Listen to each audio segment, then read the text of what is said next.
Hello, everyone. I am Ben Johnson, and this is the Perpetual Chess Podcast. Perpetual Chess is a weekly interview show where top chess players, authors, content creators, and accomplished amateurs discuss their careers and share stories and chess improvement tips. Perpetual Chess is a part of the Blue Wire Podcast Network, and we'd like to give special thanks to our presenting chess education sponsor, Chessable.com. For more information about the show, you can go to perpetualchesspod.com. But without further ado, let's get to the show. Hello, everyone, and welcome back to Perpetual Chess. We are here with quite an accomplished guest this week. He was the three-time Asian Junior champion. He's a streamer. He's written 2 Chessable courses with Grandmaster Shahej Grover, lifetime repertoires, London and Catalan. He's an author, a YouTuber, Twitch streamer, but becoming best known as one of India's top trainers, working with young talents, beginning with top Indian GM Vidit, and now with Nihail Sarin, Arjun, Erigaisi.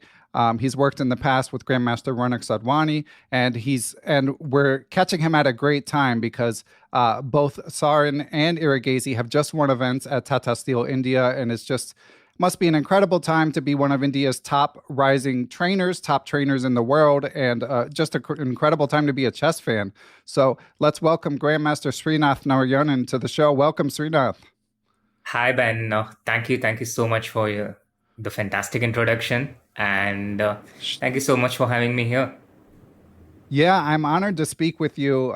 Such an accomplished career. You're only 28 years of age, and it just, to me, from the outside looking in, it feels like things are just accelerating with the success of your students, your platforms across social media. You're one of these people who, I don't know how you find the time to do everything you do. You're often traveling with your students, but I feel like we should begin with Tata Steel India because you're aforementioned, and I know you've worked a lot in the past with these aforementioned students. You can tell us exactly what your role entails now. But I wanted to begin with a quote from an interview you did with Sagar Shah of Chessbase India a few months ago. The interview was primarily about Grandmaster Erigaisi, who just won the Blitz event after Nihail Sarin won the Rapid event in Tata Steel. And we're talking about a tournament that features Nakamura, Wesley So, Mamedyarov. So we've got these young Indian teenagers toppling some of the best players in the world. And the quote was, referring to Indian and Uzbek young talents in particular, you say they play the kind of chess that you usually see from the absolute elite, but with the energy of youth. So I would just love to hear you riff on that, love to hear more about that, Grandmaster Srinath. It has been a bit of a revelation for me as well, Ben, because I didn't expect this to happen in 2022, to be honest. I always felt that the current crop of talents in this generation, they are some of the best I have seen. But I expected things to happen somewhere around 2023, 2024. I think the Olympiad in 2022 was a bit of a turning point in terms of Gukesh's incredible 8 out of 8. That has been one of the most impressive performances I've seen in chess to date, in my experience, direct experience, and also them beating the elite players like Fabiano Caruana, Gukesh defeating him, Abdusatro defeating him. It really made me wonder if they have already reached that point, if they have already reached the elite level. In the past generations, based on my second-hand observation, it took a bit of time to go from 2670, 2680 to beyond 2750. But here it seems like they have really accelerated this generation, this group of the top juniors. So yeah, it has been a bit of a revelation for me. I thought this would happen in the 2024 Olympiad, this group of juniors challenging the elite, but they have come at it very fast. And even despite watching them up close, I'm a bit pleasantly surprised at how quick they have risen to the top. Yeah, it's hard not to be surprised. Now, obviously we talk a lot about increased technological tools. You mentioned to Sagar Shah that, of course, everyone who can run a cloud engine has access to players leaps and bounds better than even Magnus Carlsen. But nonetheless, to be able to assimilate the lessons that these engines learn, do you have any insights on what particularly these young talents are doing in order to learn chess faster than anyone in history it seemingly did previously? I think a few key differences is they started playing against the some of the world's best players when they were at a very young age. I remember Nihail was I think playing against Hikaru sometime as early as 2017. It was a bunch of these 3+0 online games, but you really have to play very strong even in a time control like 3+0. You have to know, you have to work your way through the openings, not get lost directly from there. And from then on, you have to make very strong moves in a matter of few seconds, and you have to be tactically very sharp. But yeah, before going too off topic, I think a key difference is that they started playing against some of the world's best players from the age of 11 and 12. And compared with the previous generation, where even becoming a grandmaster was like a massive achievement, I think it really helped for them to see that they could play and win against some of the world's best from a pretty young age. So psychologically, they were not that overawed by the best players in the world as the previous generation might have been, simply because of better opportunities. Now, So even if we go to the Magnus Carlsen generation, he did play Gary Kasparov and people like Vichy a few times, but I think not when they were as young as the current crop of uh, this generation's talent.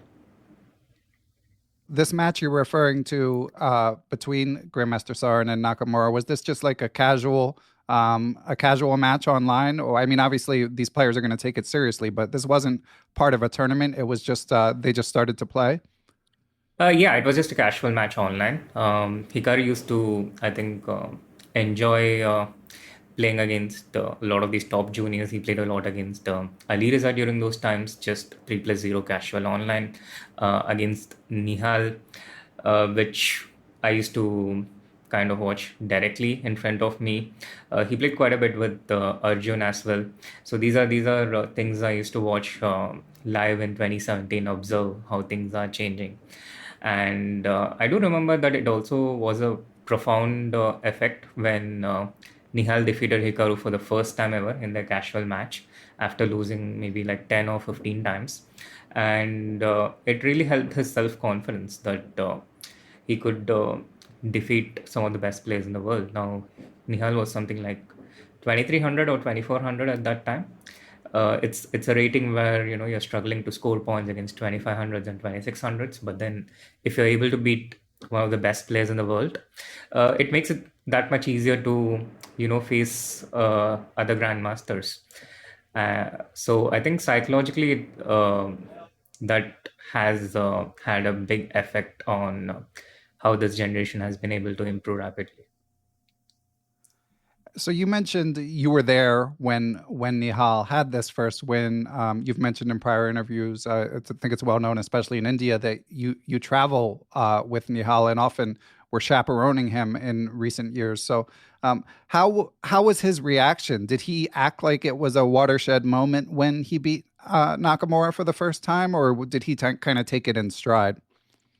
I do remember that he felt quite good, and this came after a lot of defeats. When typically against Hikaru, you can get good positions a lot of times because he's not always playing at his best, but it's that much harder to actually win the game because Hikaru is just amazing at resilience, and it's 3+0 with no increment, so your time's ticking down. You might have a massive winning position, but you still have to checkmate him on time, which is very challenging.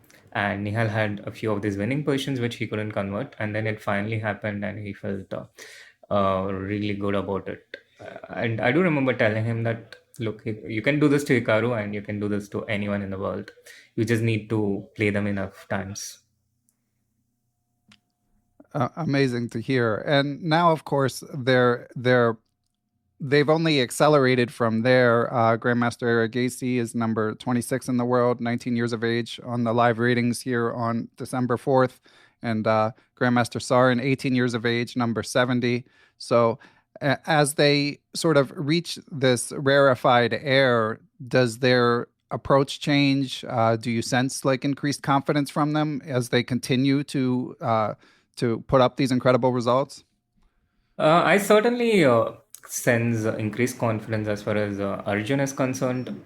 He has been moving from one victory to another in the last 2 years since the pandemic. Nihal has been having a bit more of a tougher time in recent times.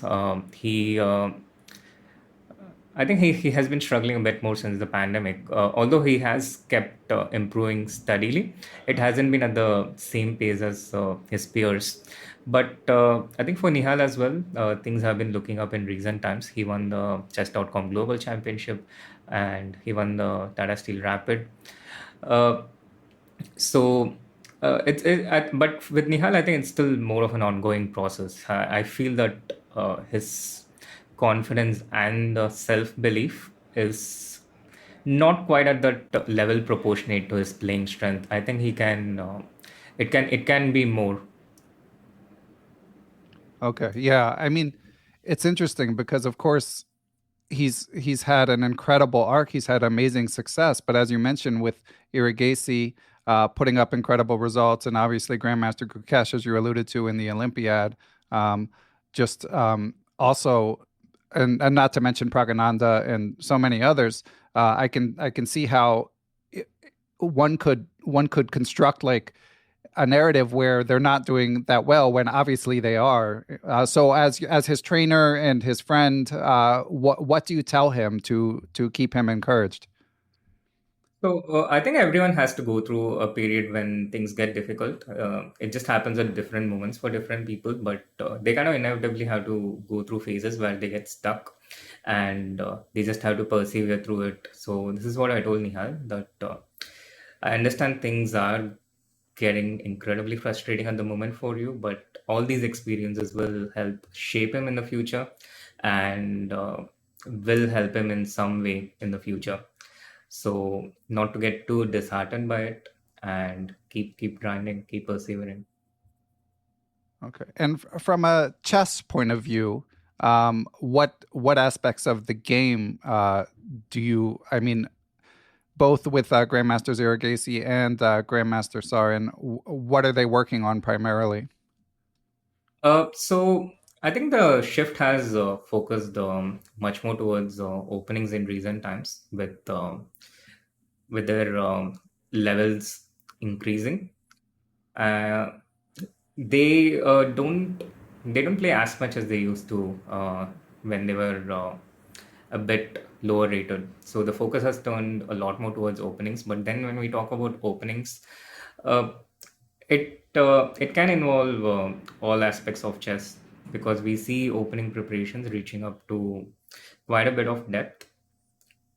Arjun showed it in his recent game against Nihal, where the preparation went on till almost the end of the game, 35 moves. I was get, I was going to ask you about that. That was incredible. Go on. Exactly. So I would say, if we talk about breaking down aspects of chess improvement, some of the components, key components is just playing chess, which happens a lot when you start out. Observing how other people are doing it, how other, observing just the top level games, or just observing your friends' games, just different kinds of observation. And I think the third component is just analysis. So when you talk about analysis, it's it's a bit hard to define sometimes, but essentially you're just asking questions and trying to figure out answers and going as deep as you can. And how this is relevant to the question and question right now is that when you analyze chess openings, you are basically analyzing many different components of chess, which can go all the way till the end game. And I think it can also improve one's general understanding of chess as a whole. Yeah, it certainly was the case in this game that you alluded to. So for listeners, there's a nice write up by Peter Doggers on chess.com. But what he's referring to, what Grandmaster Srinath is referring to, is there's a line that was all opening prep where Erigaisi was white against Sarin in the last round of the rapid. And there's a position where white is down two pieces but has a passed pawn and plays this amazing prophylactic move to stop black from stopping the pawn. But it really looks like a study. And according to Erigaisi, it was 100% prep, the idea that he was ready to unleash. I'll link to it so that listeners can check it out on your own time. But just to give you the context, Grandmaster Anand was quoted in this article from the broadcast saying, "That's simply one of the most beautiful lines I've seen. I've never seen prep like that before." So definitely just a whole new world for this to be unleashed all the way on move 35. And I'm curious, Grandmaster Srinath, as someone who works with both players, if you had any role in the prep for either player in that particular game. So in this particular instance, I had absolutely no involvement. So I think Arjun, it was mainly Arjun's work all through. He had some idea till I think about move 20 or so from one of his other helpers, and but he really deepened the variation. He deepened the analysis on his own, and I think all credit goes to him there. Okay, and obviously, Grandmasters Erigaisi and Sarin are friends. But are there situations like if they're both playing in the same tournament, are you able to help either of them? How does that work? So, in recent times, I think sometime past the pandemic, post 2021, I have been spending a lot more time with Arjun more than Nihal. I think the shift happened sometime around mid 2021. First of all, I think the pandemic was a turning point in many ways because till that point I was accompanying Nihal almost everywhere, and we uh, we had a lot of plans post 2020. Of course, it didn't happen post March, April, and with Nihal, it became a bit difficult to communicate things online, to just keep things going online. We really missed those physical moments where we spend time together. And sometime around, so I also started working with more people post pandemic. Till that point, I was exclusive with Nihal, but post pandemic, I started working with more people, and post 2021, I have been spending more time with Arjun than anyone else. Now, when it comes to them playing in tournaments, it really depends on the agreement we have before the tournament. So, for example, I worked for Arjun in a few tournaments this year, the Tata Steel, the Sigaman, the ECC, some of the stronger tournaments that he played. And on the other hand, I went with Nihal to Abu Dhabi Masters post the Olympiad, which was won by Arjun. But yeah, it depends on the agreement we have before the tournament, whom I'm helping for that particular tournament. And if they do play against each other, I don't think I'll be helping either of them. I just don't see how, because I just have too much information about both of them. That makes sense. And from a personal perspective, obviously you're extremely accomplished in all aspects of chess, but nonetheless, like your students are now reaching this rarefied air where they can beat literally anyone and are beating literally anyone. Do you have moments where you sort of step back and are just a little taken aback by this rapid ascension? Yeah, I think so. As I said earlier, I didn't expect it to happen this fast, and it feels amazing because there have been times when I have been beaten so badly by both of them, and I used to feel so bad about myself. But then when I see them doing it to some of the world's best players, uh, it feels a whole lot better, and it's a very proud feeling as well, seeing how far they have grown up and where they stand right now. I can only imagine. And how does your training change? What sort of, when they were ascending and you were clearly stronger than them, what sort of exercises did you give them then? And what's the nature of your work now? So perhaps one part which has changed a bit is that I'm not as effective in playing training games with them anymore, which used to be a very important component, especially in my training with Nihal. Uh, I think almost 50% of the time was just spent playing endless training games, endless blitz games. We would sometimes just start the training session with some warm up blitz, and then work on some concepts, work on some openings and middle game positions, and then we'll get back to playing games whenever we feel like taking a break. But I think that's one component which has changed a bit because now it's really one sided, and they have become so much more stronger. Uh, but with both Nihal and Arjun, I never worked in this conventional way of setting up positions and having them solve. Now, with Nihal, this was almost an approach that he has never taken in his formative years. I don't think he has ever solved so much in terms of just keeping positions, setting them up, and solving. So, not a lot has changed on that front. Now, at the present moment, it the insights that I have to offer, they are they are still many of the things that come from experience, like just sensing the opponent's style, where sensing their own strengths and weaknesses, the common mistakes that they are making, um, and what would work better against a particular opponent or not work better.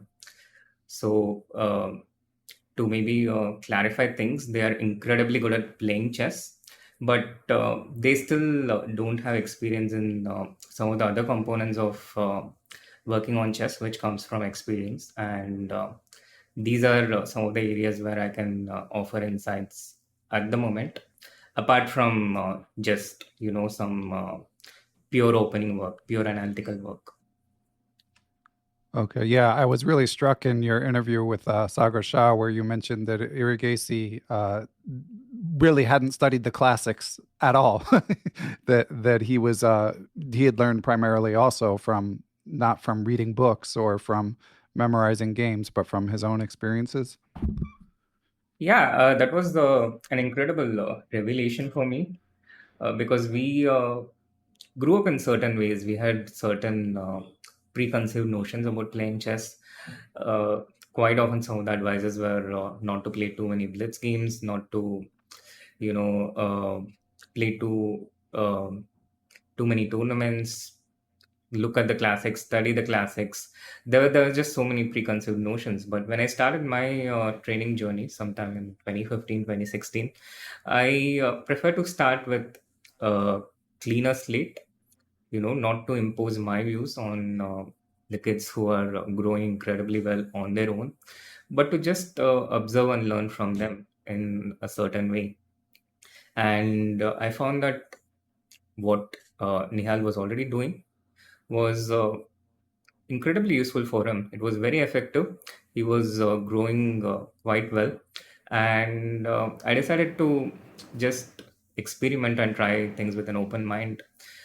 It turned out that it was not just Nihal who was getting better and improving, but I also gained strength of about 75 to 100 points. I started out at around 2470 when I started training him, and I was able to get to about 2570 at my peak.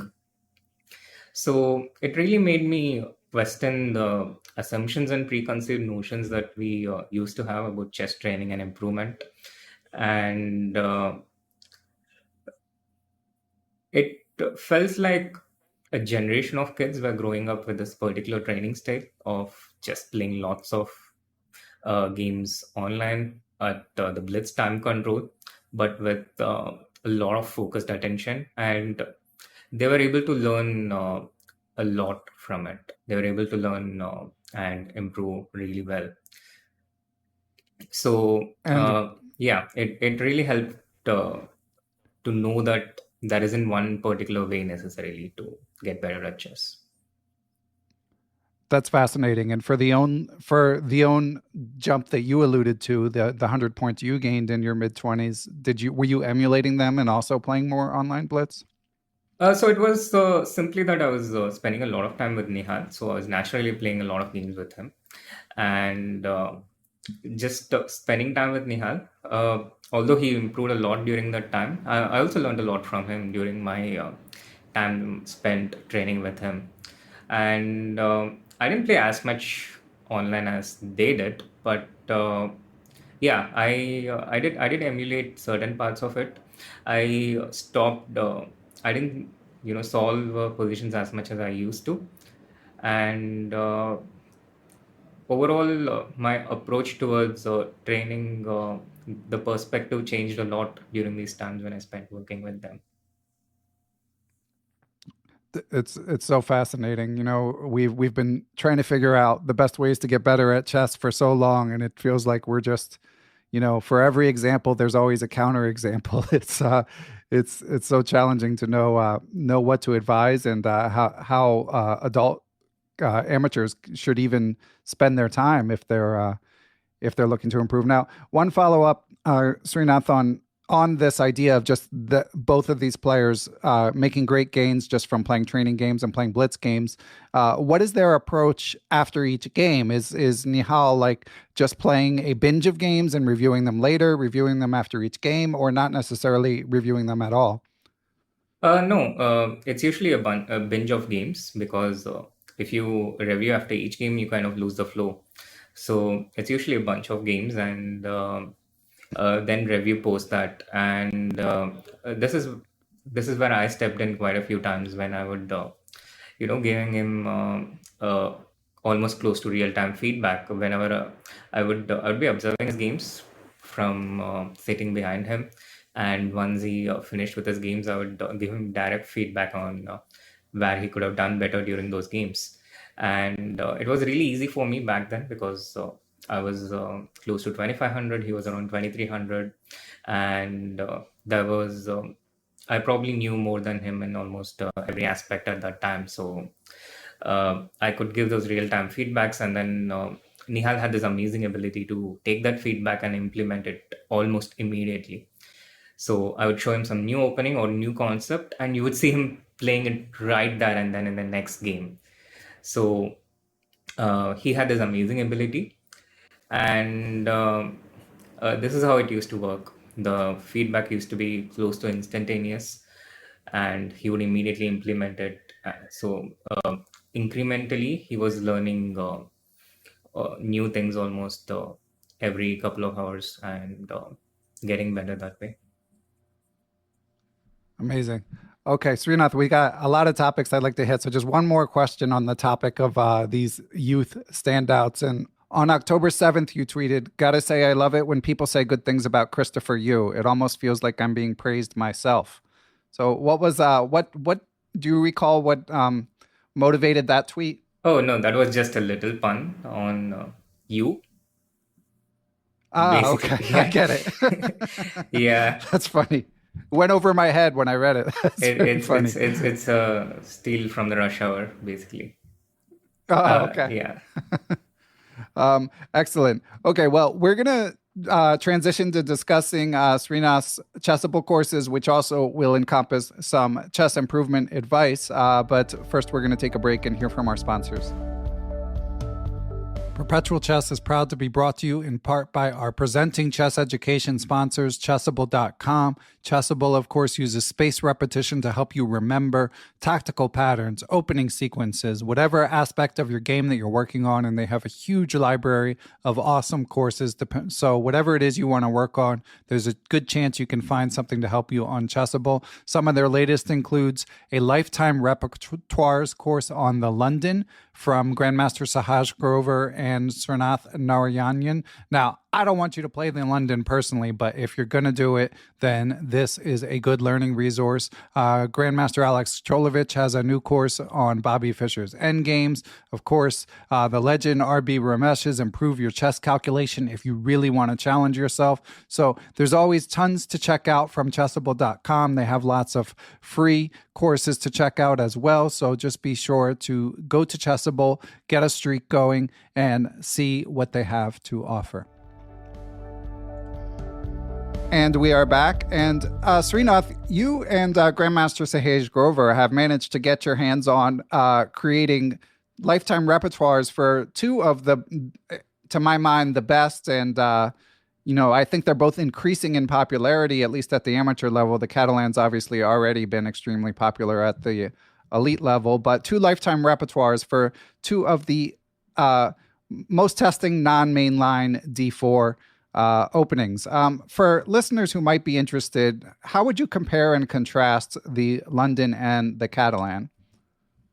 I think the London is a simpler opening. First of all, it's easier to just know the setups: d4, bishop f4, e3, knight f3. You delay the push of the c2 pawn because we want to get c4 directly. But yeah, there are a lot of subtleties and nuances within the London system. But I feel that relatively, if you compare to the two openings, London and Catalan, London is a simpler opening. It's just easier to study it and go out and play. In terms of the courses, London is also a smaller opening, so you can spend less time to learn it, and you're ready to go out and play. The Catalan is, I think, strategically a bit more complex. You need to spend a bit more time learning it, but I think it's one of the most unpleasant openings for black out there, because white gets this bishop on g2, and there's always this strategic bind on the black's queen side, the b7 pawn. So black has this issue of developing the queen side pieces, the c8 bishop, the b8 knight, in the early middle game in almost all the different setups that black can get. And yeah, so I think it's one of the most unpleasant openings that you can face. It will take a bit longer to learn the Catalan opening. So if you're looking for a simpler option, then I think London is the opening for you. But if you're looking for a more complex option, or if you're looking at things on a slightly higher level, then I think Catalan is the better bet. Yeah, I agree. It's pretty unpleasant to face. I can't argue with you there. And yeah, the London is, as you sort of allude to in the course, and both of them are excellent, by the way. It's become so popular partially because since white struggles to get a significant advantage anyway, at least in this case, it's relatively easier to learn, and you can get to fresh positions earlier. But the sort of counter of that is, as like a amateur 2100 player, I've seen the London so much now that it's sort of become mainline, and I feel reasonably comfortable. Whereas with the Catalan, since I'm not quite at the like international master level where you might see it all the time, I have less experience, and thus I'm worse against it. Yeah, completely agree with you. The London has become so mainstream that it has become one of the main lines, and but still, nevertheless, there are still quite a few nuances. Like I just pointed out, especially with the starting move orders, and if you see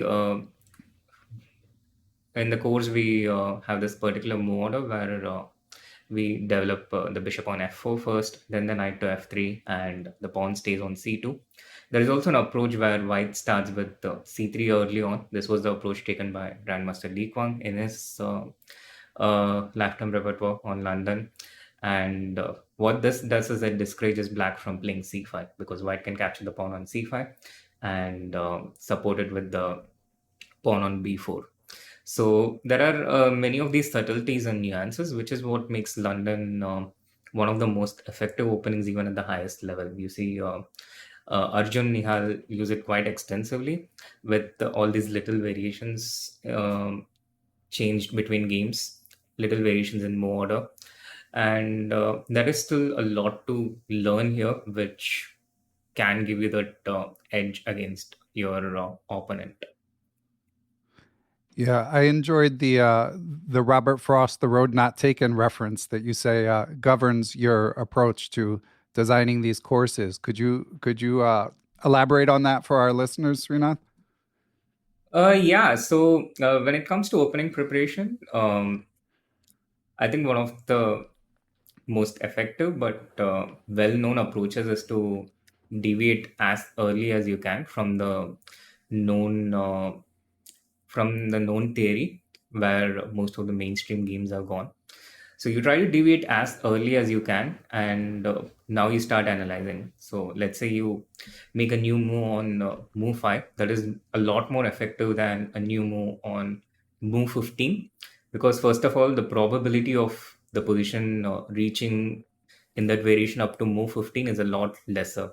If you have a new something new on move 5, you can get things in early much with a much better probability, so higher chances of it appearing in your games. So the idea or the approach is to deviate as early as you can, but to analyze them quite deeply. So you are ahead of your opponent, but it's still a sound idea. So even if your opponent plays all the best moves, you're still not getting worse, or you still keep some pressure. You still keep a game going.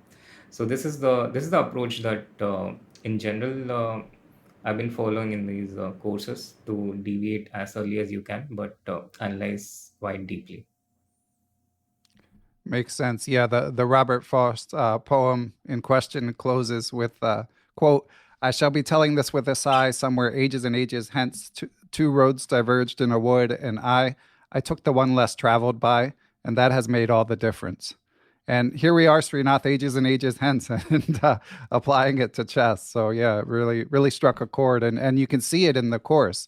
Um, so another question I had related to the course is you mentioned in one of them that some of your advice, and this came up earlier, is to play a lot of games to learn an opening. Now, obviously, in your work with some of these top young talents in the world, they can find training partners. You yourself were able to be a training partner until they became 2700s.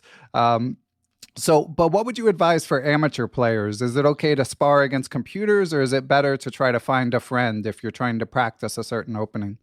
No, I think it's not ideal to spar against computers, because then things get very artificial. The computer plays and beats you in a way which you know. So essentially, we are preparing, whatever we are doing is towards winning games in tournaments, or winning games against opponents. And the computer plays in a way which is not quite relevant to how humans play. So the relevance of the training being applied in a tournament game becomes quite less that way. It's ideal to play against fellow human opponents. Now, ideal if you have a friend who has a similar strength to you, and that would be a good learning experience for both the people involved. Even when I try and pick up a new opening in uh, like, for example, if I try to pick something new today that I want to play in sometime, I would try and ask someone to play some training games with me, even before I start looking into variations, to just try and get a feel of the positions that comes up in the games, or a mix of both. I start looking at some games, try and know what are the options from the starting position, which I want to learn and understand, and then I play some games. Then I come back, I check those games, see my mistakes, start building some lines, and then go back and try it again in the games. This would be my approach in learning something new. Now, if you're not able to access someone who can play with you, then I think it's still okay to just go online, pick your favorite time control. 3 plus 0, if you're already quite good at chess, then I think this time control can work really well for people.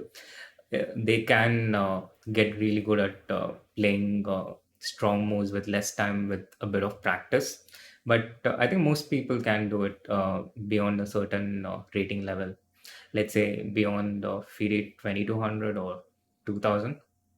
I'm not quite sure where to draw the rating limits here, uh, because first of all, I haven't done a substantial statistical experiment on at which level this works best, but also ratings across countries vary a lot. Until a certain point, it's a closed system of people playing against each other from a particular country. So a 1600 in India and a 2200 in somewhere in Europe is not necessarily indicator of their playing strength. The rating, I think, it really varies according to the closed system of opponents they are facing. But yeah, getting back 3 plus 0, if you're already quite proficient, or something like 10 plus 0, 15 plus 10, there are just different time controls. 5 plus 3. If you prefer to have a bit of an increment, it can be 5 plus 3, 7 plus 2, any kind of increment. People can be really flexible with the training according to the specific needs they have. If they need to spend, if the position is particularly complex and they need a bit of time, then it makes sense to have something like 15 minutes, because if you have less time, you're going to spend most of your time on the first few moves from that position. But if it's a simple enough position where you're just trying to get a feel, then having less time will be, I think, more beneficial, because you can get more games in, and just playing a lot of games quickly and going over a lot of games quickly will help better at identifying the common patterns like where the pieces go in a particular structure, what pawn structure arises, and the typical pawn breaks or the typical strategic operations involving the pawns or the pieces. These kind of patterns, it gets registered better when we do things fast, because I think we hold them in a certain kind of a temporary memory. So it becomes easier to make those connections when we are, going through things quickly. That's great advice. And with your courses in particular, um, do you recommend learning the quick starter first or just diving in and playing? I think, yeah, go through the quick starter first. Then, just get some games in to get a feel of the positions. Get back to once by that time, I think people would have a decent idea of how to uh, get those first few moves in. Then get back to studying some of the main chapters. Now, if you have a friend or if you have a sparring partner, I think one approach would be to, pick one chapter, get to the starting position, play through a few games, then get back, look at the lines, see where you have made mistakes or where you can improve. And I think it's also very useful to just go over the games of the top players from that setup pretty quickly, especially in the setup that we are aiming to play in that particular chapter or particular setup. So these are the steps I would recommend ideally. Get those games in, position by position, one by setup, and mix it up with the studying part. Okay. Excellent advice. Well, Srinath, these courses again, I really don't want to. I see the London enough, and I don't want to face the Catalan, so it goes against my interest to recommend them. But you and Grandmaster Sahej Grover did a fantastic job. So listeners who play these openings anyway, definitely recommend you check them out. And one thing I admired about it is naturally I gravitated. I didn't have time to review the entire courses, so I gravitated towards stuff that I play as black. And I've been playing the early bishop d6 line against the London, And in one of the core variations, and you did take a road less traveled early on, as you say, and in one of the core variations, you reach a critical point where you say, we tried as hard as we could to find an advantage for white, but we couldn't. That's how modern chess goes. And then you found something that doesn't lead to an engine advantage, but still was rather testing. And I was like, wow, that's still going to be a lot of work for me to learn as black. So I admired that honesty that I think is necessary these days with how good engines are in openings. Yeah, thank you so much, Ben. And yeah, I mean, if you basically we see this in correspondence chess for quite a few years now. With best play chess is a draw, and if you go deep enough, the evaluations are going to be 0.00. But even if Stockfish says it's 0.00, not all zeros are equal, is what I tell people all the time. And this is not just at the lower levels, but even at the level that Arjun plays, not all zeros are equal. Every position is different from the perspective of a computer and very different from the perspective of human. So if you just remove the stockfish component and look at things from human eyes, I mean, we all know how incredibly complex chess is. It's been out for many years. Some of the best brains in the world have played chess, and we still have a fascinating game out there with so many unknowns. So when we look at a position from outside of the perspective of stockfish, it uh, it really changes. And the chess we play over the board, it still is the same. We can't get the help of stockfish, so people are solving problems with only their own brain. And I think this creates just so much room to find interesting things, which is unpleasant to our opponent and is not likely to have been checked by them with their computers. Great, yeah, great advice there. And yeah, there's still so much to explore. Without revealing too many secrets, Srinath, aside from your Chessable courses, are there any opening battlegrounds that you're particularly interested in right now across the chess spectrum? Uh, to be honest, I don't have any particular biases towards openings. I just find them fascinating overall. And even when I picked my first ever Chessable course, which was the Catalan, sometime in 2020, I just told Geert, with whom I had the first meeting, that it's my job to work on pretty much any opening in chess. So I'm pretty flexible with my options. Just give me any opening which you think will help fill the gap in Chessable, and I'd be happy to work on it. Which is how the Catalan started, and that's how we agreed on the opening in the first place. So I don't particularly have biases towards any particular opening. And in my own playing career, I started with 1E for almost 85% of my career till about 2017, starting from 2000. But here you see I have two lifetime repertoires starting with 1D4. It's got to make you tougher to face, even though do you consider yourself retired or semi-retired as a competitor, Srinath? I think semi-retired. I think it's still important to play to keep yourself in shape, and to have the perspective of just a player's perspective, which you can so easily lose if you're working only on computers, only with engines. I think it's become so easy to lose the player perspective. So I think it's something like physical exercise. You have to. I find that I have to play frequently just to stay in shape. And yeah, so I think it's an important component. Although I'm not ambitious the way I used to be when I used to play before I was a trainer.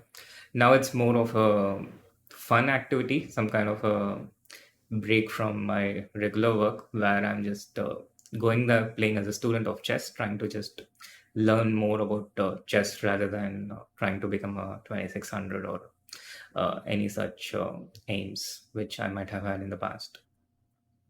It's probably a bit more relaxing. And do you have any tournaments for yourself on your calendar? Yeah, so I'm playing the World Rapid and Blitz, which is Oh, occurring during fun. the Speed. Christmas. That's awesome. It's a bit of a challenging decision for me, Ben, because I'm so woefully out of shape, especially post pandemic, which is something we probably which is something more relevant to the first part of the podcast when we were discussing about the exponential rise of the juniors. And somehow during the pandemic, it feels like the older people, they found more other things to do, whereas the juniors, they kept grinding on chess, they kept working on chess. And I myself expanded a lot during the pandemic. I mean, after the pandemic, I started a YouTube channel. I started doing a couple of Chessable courses, which really take a lot of hours. And during the process, I think I've lost shape considerably, which exposes you a lot more in the shorter formats. Now in classical, you can get away with things. You don't have to be as sharp. You're going to get decent. You can work your way through getting decent positions from the opening, with preparation time that you have in between games. And even if you're slow, the chess strategic understanding really helps you, because there's a 30-second increment and it's not as demanding. But in rapid and blitz, you have to be quite sharp, you have to be in shape, or you just end up making blunders and substandard moves. So it is going to be, I think, quite challenging for me, especially with a minimum rating requirement of 2550. So I'm going to be in the bottom half of the field, and I don't really feel in shape as much as I used to in 2019. But with the world opening up, I'm kind of trying to get back to I'm trying to work myself back into shape, and also to experience first hand playing against some of the best players in the world, which will again help me understand both the chess aspects better and also the human aspects of my opponents. Well, I admire the competitive drive. As you say, it's playing is not your profession anymore, but to be willing to put yourself forth, I think is admirable. And regular listeners will have heard me say this many times, but for any newer listeners, the FIDE World Rapid and Blitz is just such a fun tournament. You see a lot of the online Blitz stars. Competing in Blitz and Rapid over the board, as well as, of course, the stalwarts like Magnus and Wesley and so on. And are you at liberty to say, Srinath, will Grandmasters Sarin and Erigaisi or any other of your prominent students also be attending? Yes, they will certainly be attending, and I don't really expect them to miss that one particular tournament. They love Yeah, playing right. Rapid and Blitz. They love Yeah, the faster formats, so they'll be in they'll be action. fun to watch. Yeah, they'll be fun Absolutely. to watch there. Okay, well, one more topic I want to get to. I would like to get your take on the Hans Niemann story and cheating generally. But first, we're going to take one more break and hear from our sponsors. I've been due for an update from our friends at Aimchess.com. Aimchess, of course, gathers games from the major chess playing sites and gives you actionable intel of what aspects of your game to work on, and it helps you work on them. I've been working on some new openings in my Blitz game. It turns out I'm doing pretty decently with those new openings. Of course, I've got to keep them a secret from you guys. But I still have some other things to work on. Time management slightly better, but lots and lots of room to improve. I also need to work on advantage capitalization and resourcefulness. On the other hand, my end games are doing well and my openings are doing well overall. So if you're looking for that kind of insight, as well as puzzles of tactics that you missed and chances to practice positions you didn't convert, then try out aimchess.com. If you do so, please use the code perpetual30 at aimchess.com. The link is also in the show description.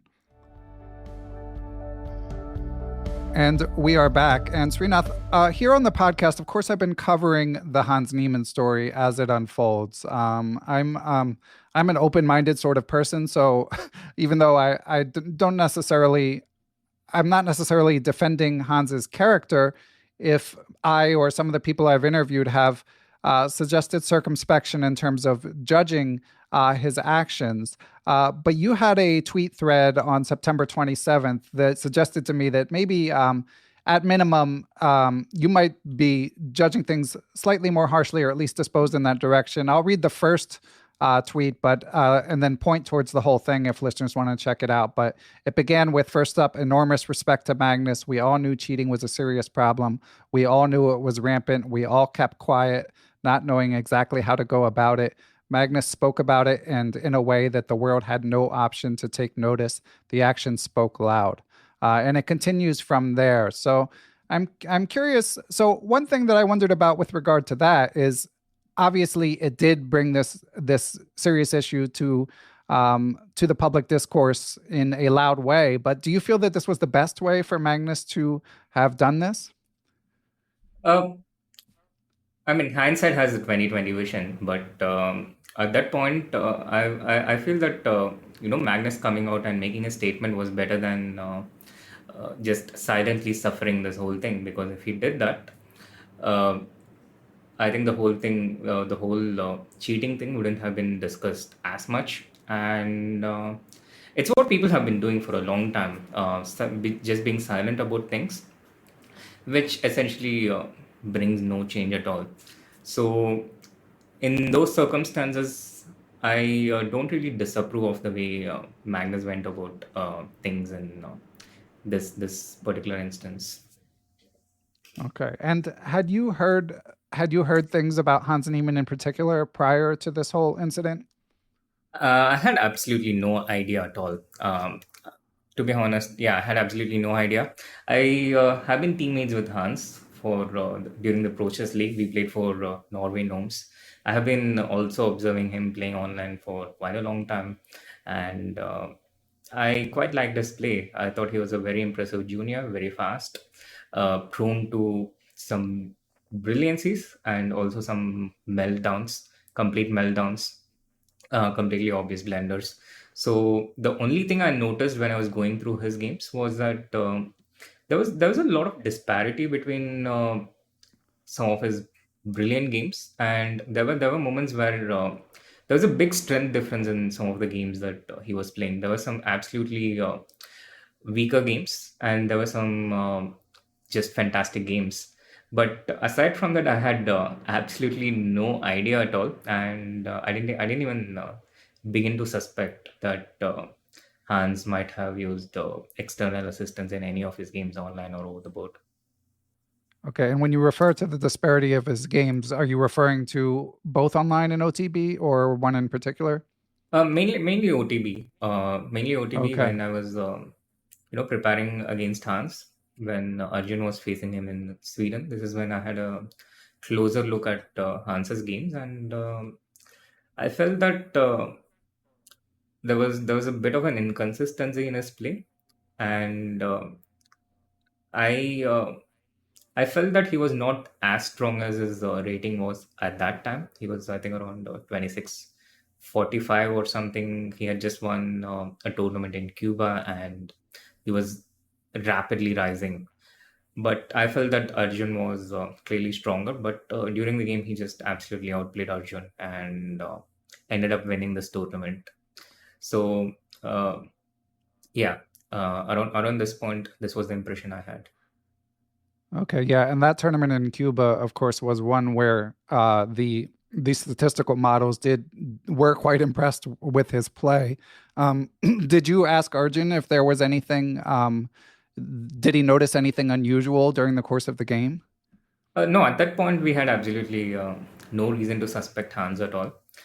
He's. I think he's a very strong player in general.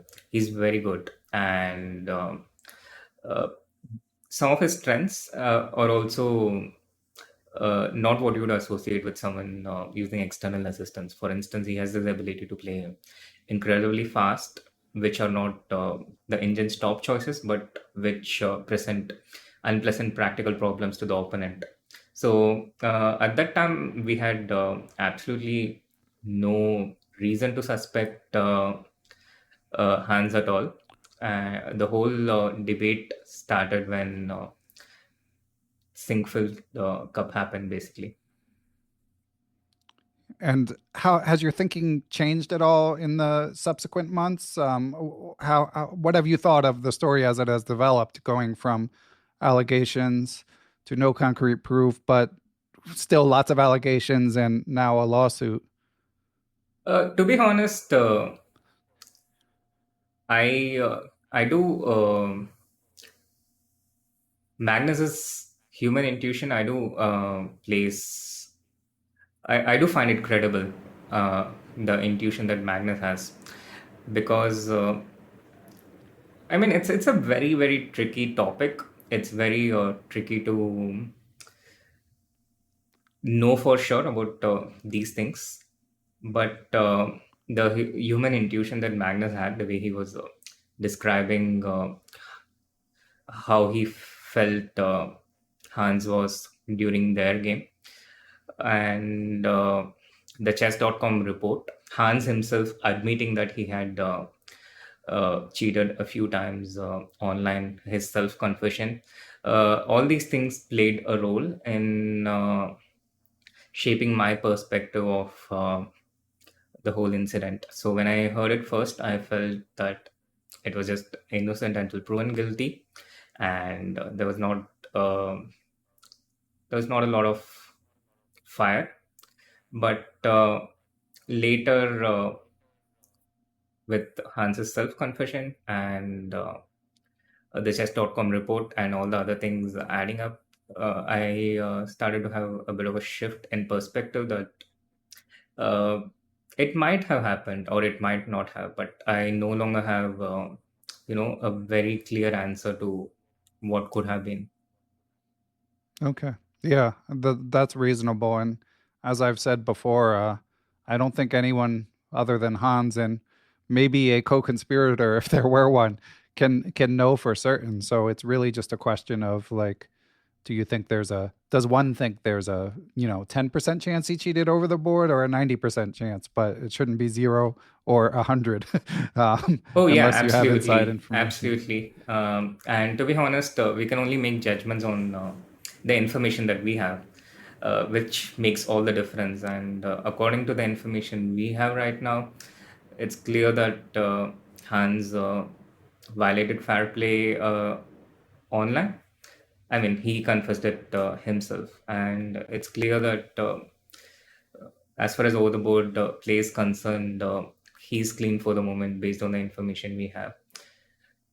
Yeah, well said. And the better he plays, the more convincing it will be.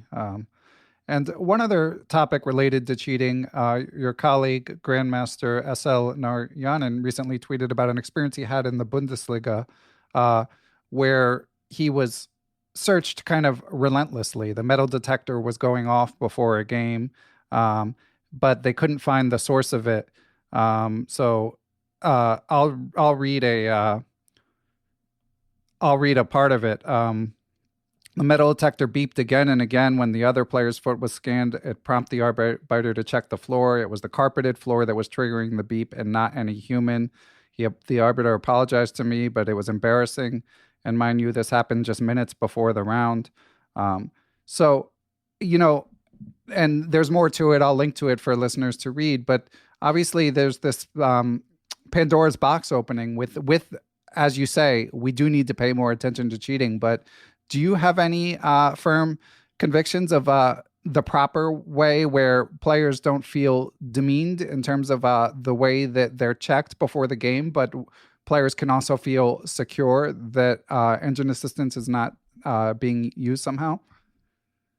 So in this particular instance, I felt that it was probably a better idea to have the search at more private setting rather than in the tournament hall in front of everyone. Now this was not during the game; this was before the game, and this was just five players being randomly searched. So I think it is practically possible to have a private enclosure to uh, to have a proper search and also to see that each individual is comfortable during the search.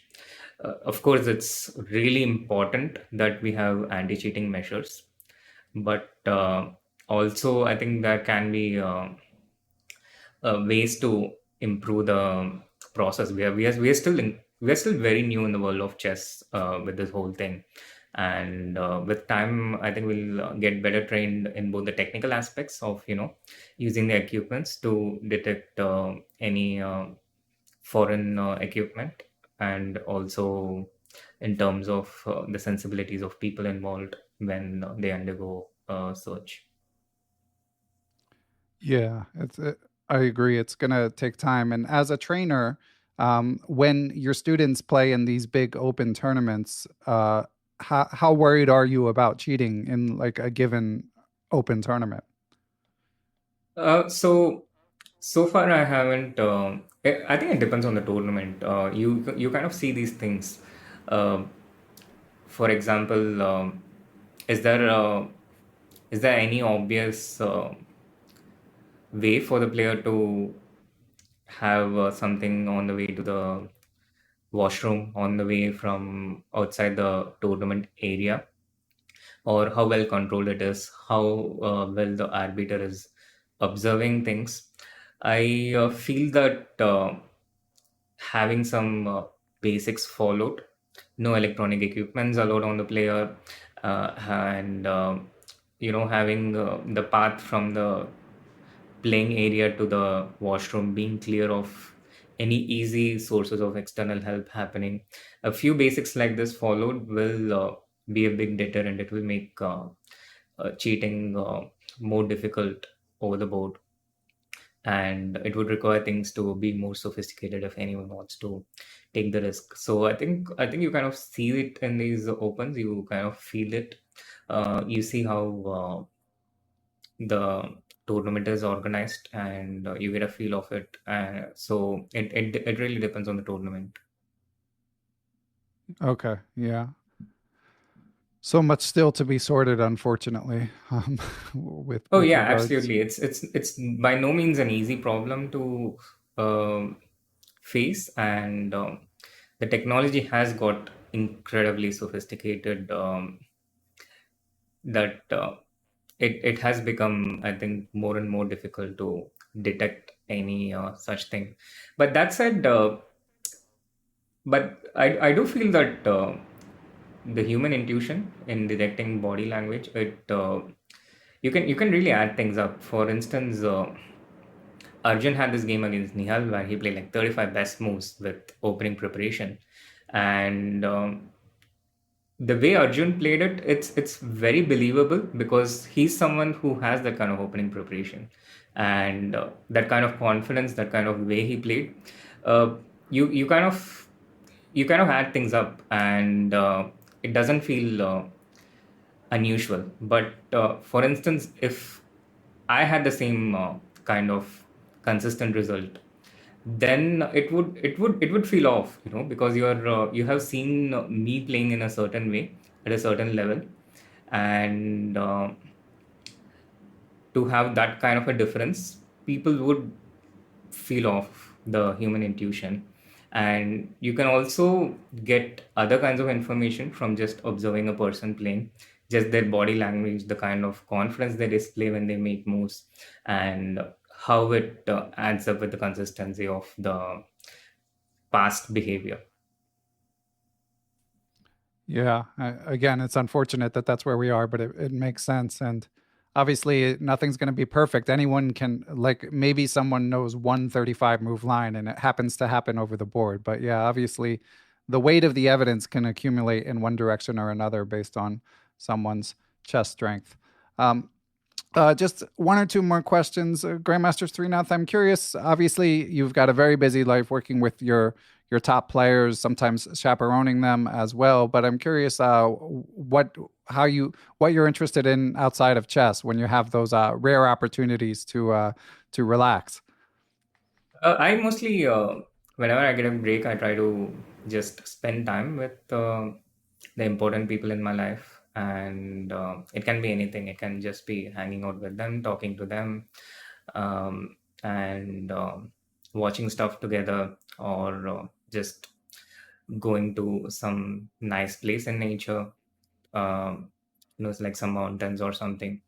And aside from that, the time when I'm by myself, I just do the usual things that people do: Netflix, or just reading something. Although my reading has become a lot less since online streaming has taken off in the last few years, but still there are times when I'm without internet, like when I'm on a flight or something, and then I read up a bit. Yeah, hearing you discuss online streaming, obviously Grandmaster Anand, absolute legend and known to be one of the most famous people in India. But these young talents that you're working with regularly, what degree of notoriety are they getting in India? Like, have their lives changed significantly in the past 2 years? I don't think so. They haven't. I don't think it has reached a point where it has an impact on their everyday lives. Like I certainly uh, don't see a lot of instances where they would be recognized when they are walking around, or when they are out in some public place. So I think they're still having those fun times when they can literally do whatever they want, and their personal life is stays personal. Good. Glad to hear it. Glad to hear that they're still able to lead normal lives. And my last question, Grandmaster Srinath, is just if you have any. I'm sure you get asked this all the time. So, what's your general advice for ambitious amateurs? Maybe someone spending 10 hours a week on chess, but no illusions of becoming a professional. Uh, what should they focus their time on if they're looking to get better? I think firstly, the most important thing is they should have fun doing the process. Everyone has, everyone enjoys a different aspect of working on chess. So for some people, they really enjoy just solving positions, which can also be an effective way of training. The traditional method just improves your calculation. It improves, it keeps you in shape in terms of your thought process. Or if you just enjoy playing a lot, that is also an effective method of training in my experience. So I think the first and foremost advice, just have fun with what you're doing, which will be an important factor in terms of how they're able to give that focused attention on what they are doing. So when we measure time of 10 hours, uh, the more time is one unit of measuring, but another unit is the amount of attention given during the study, and this focused attention becomes a lot more intense and clearer when they're enjoying what they're doing. So that would be the first thing. And aside from that, I think it really helps to focus on the chess part of working on chess, in the sense that you're focusing on, let's say you're studying an example. I would say it's more important to just focus on where the pieces go, how the pawn structure is, rather than some kind of a generic comment, a generic example. If uh, if you read something like the pair of bishops advantage, the knowledge becomes effective, the information becomes effective only if it is backed up by examples on how exactly it is used. The examples of games, examples of the theme on how exactly it is used. That is what becomes a part of understanding. And without it, the information can become counterproductive, even because we are making decisions based on some kind of superficial understanding. So Yeah, enjoy what you're doing and just focus on the chess part. Now, one book which had a very profound influence on me on improving in chess is the book called Move First, Think Later by Willie Hendricks. great I think book. that was Yeah. a yeah, that's one of my favorite books. And I remember I was struggling with back form, and whenever I lost, I used to wonder if I'm just a back chess player in general. And during one of these moments, I was reading this book, which completely reshaped my perspective on where chess understanding originates from. Yeah, it's a fantastic book. And he has a new book out about Steinitz and Blackburn that I've been meaning to check out. But yeah, definitely an original thinker, and that's some fantastic advice. Thank you, Srinath. Thank you so much.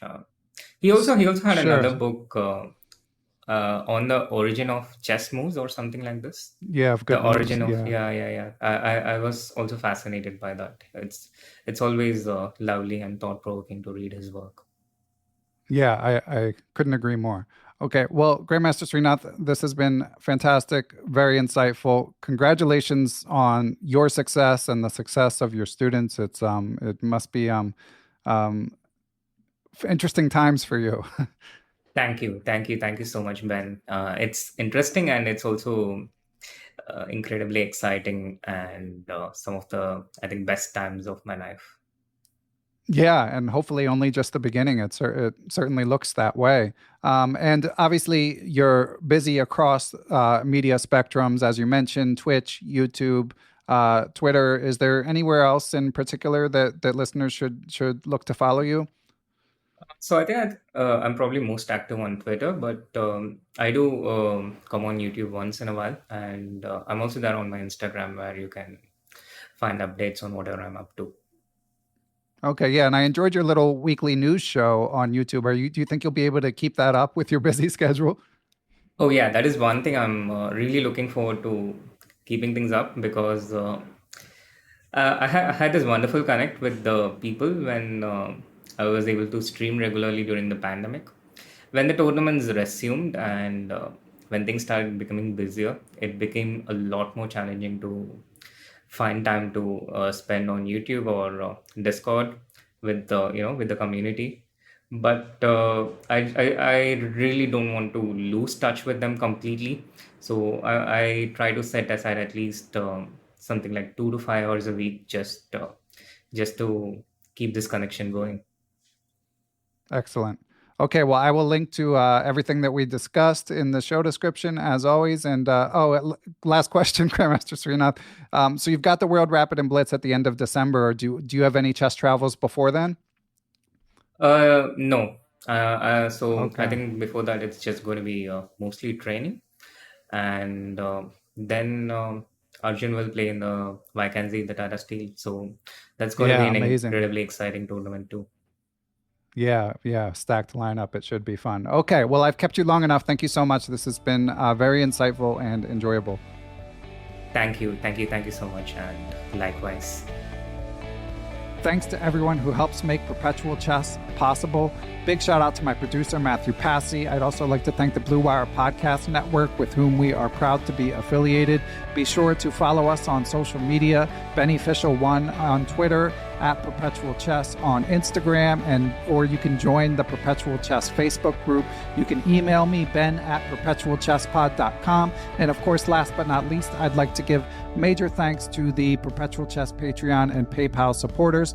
Those who choose to join that community based on their level of support can do things like submit questions for guests of the show, have access to live Zoom Q&A lectures with grandmasters who often have appeared on the show, going over chess games, answering questions, stuff like that. And you can even get access to ad-free Perpetual Chess if that's your preference. So, but most of all, thanks to everyone for listening, and we will catch you all on the next